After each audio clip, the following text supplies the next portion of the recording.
interessante é que a palavra do Senhor, ela nos diz, na carta que o apóstolo Paulo escreve à igreja de Roma, Romanos capítulo 14, versículo 1 e versículo 2, diz que aqueles que comem legumes são fracos na fé. Veja que interessante, não é? São fracos na fé, débil na fé.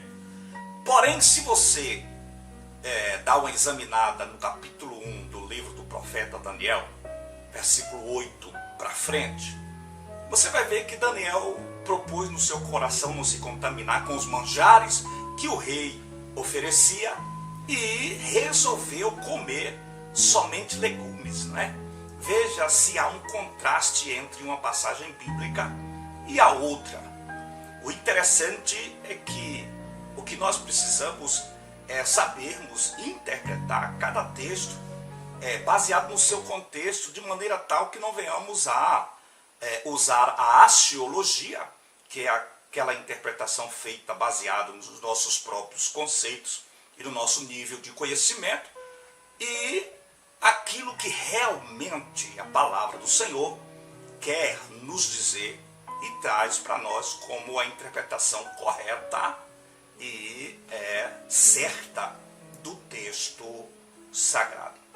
É bem verdade que aqueles que buscam estudar sobre a história, tanto na sua cultura, como nos seus costumes, como na sua história, né, que é o que os teólogos chamam de contexto cultural e histórico, ou contexto histórico, ou interpretação histórica, como você quiser entender, descobre-se que, na verdade, existia sim entre os convertidos ali, cristãos convertidos em Roma, essa questão desse debate, não é?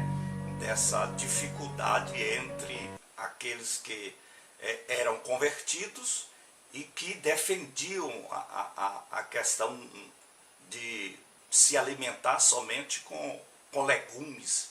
Já outros achavam que podiam comer de tudo, né?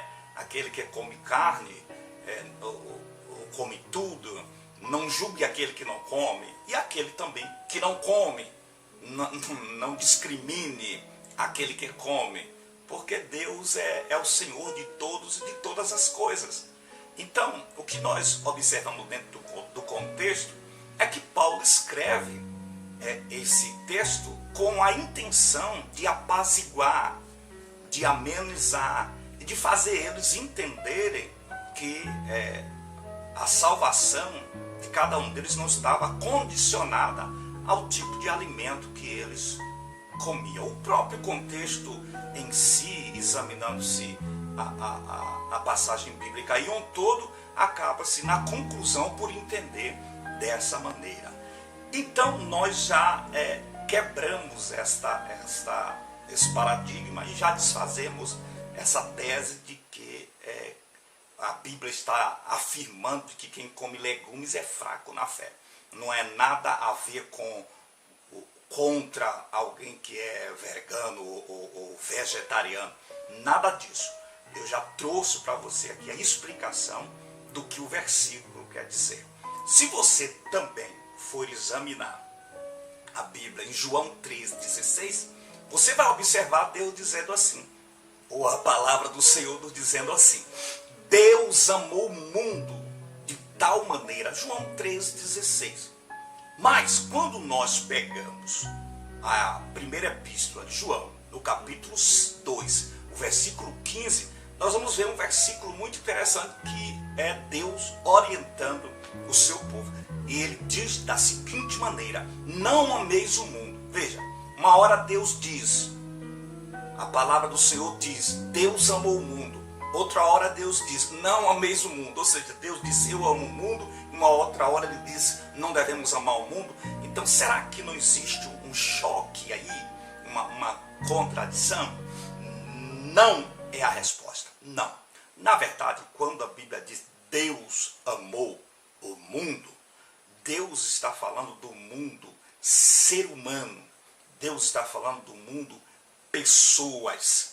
Deus está falando do mundo homem. Deus está falando da raça humana. Deus está falando da sua criação. O amor de Deus está derramado na criação, no ser humano. É isso que a Bíblia está falando em João 3,16. Deus amou o mundo. Porém, quando a Bíblia diz não ameis o mundo, o próprio contexto traz a explicação. Não há contradição nenhuma. Nem aquilo que no mundo há. Pegou aí? Não precisa nem explicar. Não ameis o mundo, nem aquilo que no mundo há. O texto está apontando para o sistema mundano. O contexto está falando acerca do sistema pecaminoso, dos prazeres que o mundo oferece. É isso? É isso. O pecado. O próprio contexto, examina direitinho aí o contexto, você vai ver que o contexto repete a palavra cobiça.